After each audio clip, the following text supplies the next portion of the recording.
Hello বন্ধুরা, সবাইকে শুভ দুপুর। আজকে আমাদের বাটা মাছ নিয়ে এসে আমি মাছটাকে ভালো করে বেছে ধুয়ে নিয়েছি।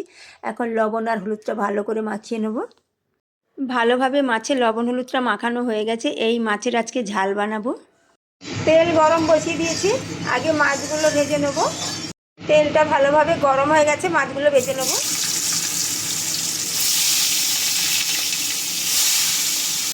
আমি একবার উল্টে দিয়েছি মাছগুলো, বেশি কড়া করে ভাজবো না, হালকা করে ভেজে তুলে নেব। এই মাছগুলো ভাজা হয়ে গেছে, তুলে নেব।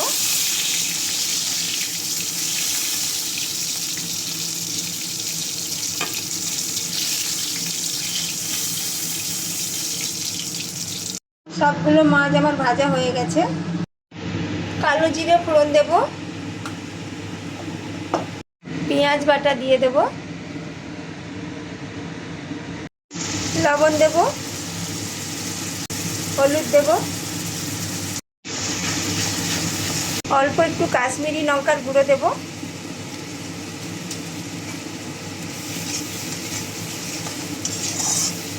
তিন চারটে কাঁচা লঙ্কা দেব,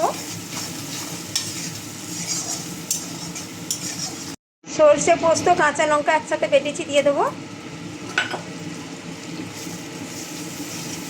আমি কিন্তু কালো সর্ষে আর সাদা সর্ষে মিশিয়ে অল্প দিয়েছি, আর পোস্ত।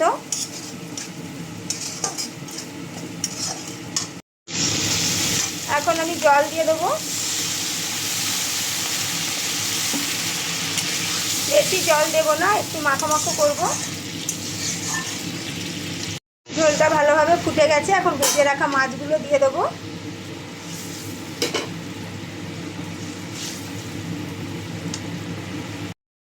মাছটা দিয়ে 2 মিনিট ফুটিয়ে নিয়েছি, এখন নামিয়ে নেব। আপনারা ধনেপাতা দেবেন, খেতে কিন্তু খুব ভালো লাগে। আমাদের বাড়িতে ছিল না, তাই আমি দিতে পারলাম না। রান্নাটা আমার হয়ে গেছে।